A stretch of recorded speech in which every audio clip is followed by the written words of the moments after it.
It can be really tough to figure out what you should be improving on with so many aspects of Apex being important. But no worries, because today I've got you covered. What's up guys, it's your boy Valued, and today we're gonna go over 20 tips that will instantly help you improve at Apex. A few of these may be refreshers for you, but I guarantee there are a ton of good tips in here that are gonna help you dial in your game today. We've got a lot to cover though, so let's get right into it. The first tip is a huge deal for consistently having good games.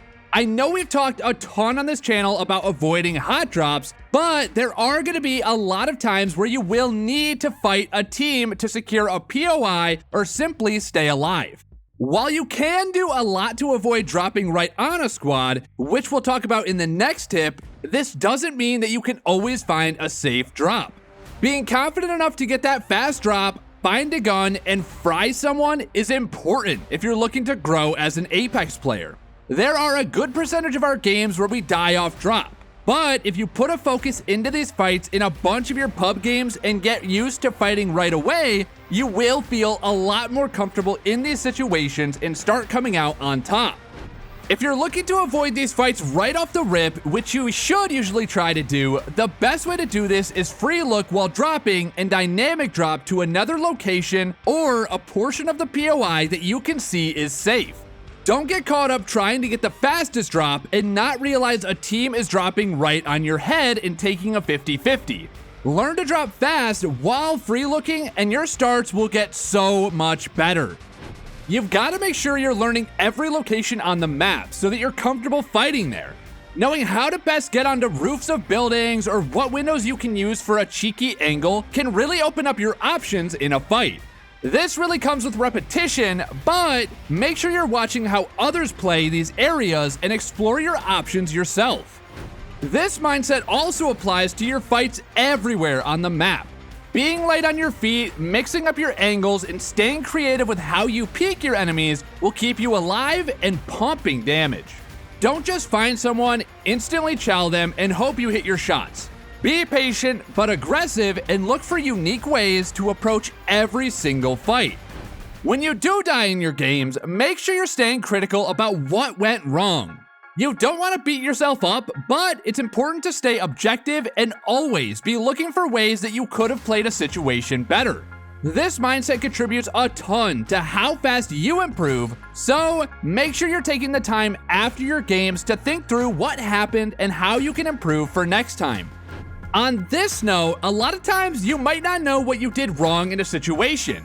This is where coaching can be insanely helpful. Having an Apex Predator player walk you through what happened in your game and showing you how to fix it can be insanely helpful. So make sure to check out ProGuides.com and schedule a coaching session today in the description below. Moving on, when you take damage in fights, make sure you're staying on top of it.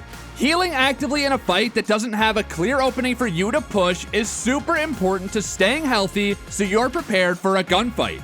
All too often, I see players waiting until they're fully cracked to heal, instead of popping cells between peaks. You don't want to get stuck healing when your gun should be up, but don't sleep on how strong this can be to stay healthy in fights. This one's a quick one, but reload often. It seems simple enough, but reloads on many weapons in Apex are quick, and depending on what mag you have attached, you can run out of bullets quickly. Get in the habit of reloading after peaks and especially before you swap your weapon.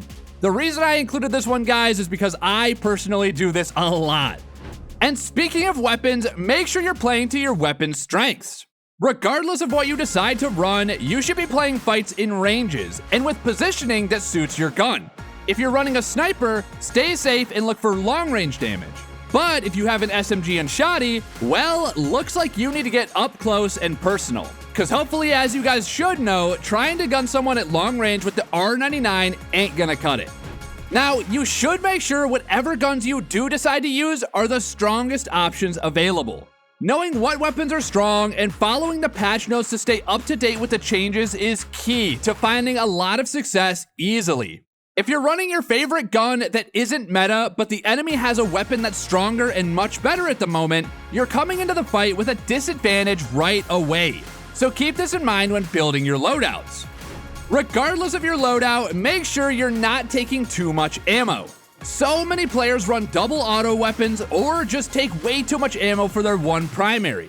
You really only need enough to make it through a couple of fights tops, and that's usually just a few stacks equaling about 240 at most cases. And running guns that don't use much ammo as secondaries like snipers and shotties can help a lot if this is a tendency that you have in your game. Next up is everybody's favorite mid-fight outplay, the shield swap. If you don't already have this added to your repertoire, it is a must. Quickly swapping to a shield off a death box can give you back full shields in an instant if you're quick enough. It takes practice, but this is something that every player, whether you're controller or mouse and keyboard, need to have mastered. For you controller players, make sure your cursor speed is up to make this trick a bit easier and faster to pull off.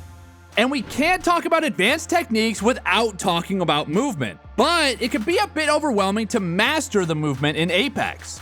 The main advice that I can give here is to focus on one movement technique at a time and really practice it until you get comfortable, then move on to the next. If you're trying to b-hop, wall bounce, and tap strafe in your games while you're not fully comfortable using any of them on their own, you're just gonna hurt your game.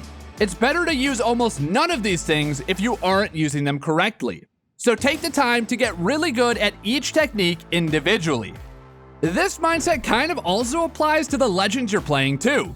Rather than trying to play everybody, pick a couple of legends that you think fit your playstyle and focus on getting really good on these two legends. Players often switch up their legend constantly, and this constantly switches up the way that you should be playing every game as well. Instead, you'd be much better off sticking with just a couple of legends in your sessions, and I know you'll find yourself playing better. So, when you're maneuvering the map in Apex, it can be really tempting to run towards every gunshot you hear or push that team you see in the distance. While this may lead to some KP, most of the time, it leads to you dying if you aren't thinking through the decision. Some questions to ask yourself are, what other squads could be nearby, where is the ring pulling, is this actually a good push, and etc. All of these questions should float through your head whenever you're thinking about fighting. And if you can't answer them, that's important and you probably shouldn't take that fight. Now, when you do take fights, make sure you're always playing your life. You're no good to anyone if you get knocked, so don't go in guns blazing to help a teammate or try in 1v2 if you don't have a good understanding of enemy locations or you're not confident you can win. If you see a bad situation like this coming out, rat it out for your squad's banners or stay safe until an opportunity presents itself. Don't play too passively, but make sure you're not taking pointless damage and going into bad fights where you're just gonna die. On the flip side though, if you happen to get an enemy low and they're in close enough range to quickly close the gap, make sure you are pushing health advantages. Now, don't tunnel and get yourself killed, but make sure you aren't just letting enemies heal for free after you beam them. You need to have the confidence to understand when you have a big advantage and press it to close out fights quickly. It is way easier to close these fights out fast if you communicate early and often with your team. From pinging enemy locations to calming that an enemy is one shot, all it takes is one teammate to hear your comms and it can change the outcome of any fight entirely.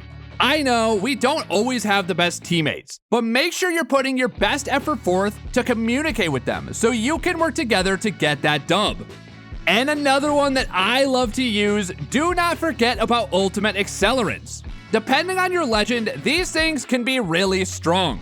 High impact ultimates like Valkyrie, Wraith, Gibby, or really any legend can be charged fast with these things. While I don't recommend carrying them most of the time, popping them when you find them can be a great way to make sure that you have your ult up when you need it.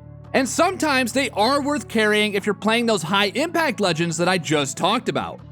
And finally, don't sleep on crafting. It was buffed at the start of this season, and the amount of ammo, shields, and other daily and weekly items you can get from the system now is insane. So make sure you're grabbing resources as you navigate the map, open pills for extra resources, and always try to find a crafter before you reach the last few rings. Having an extra couple bats or upgrading your armor can seriously come in clutch. Alrighty guys, and that's gonna do it. While it's impossible to cover every tip in the game, these tips cover a wide array of skills and mindsets in the game that will really help your game if they're applied. Let me know in the comments below what your favorite tip was and maybe what part of your Apex gameplay you have been working on the most. As always, guys, it's been your boy Valued, and I'll see you guys in the next one.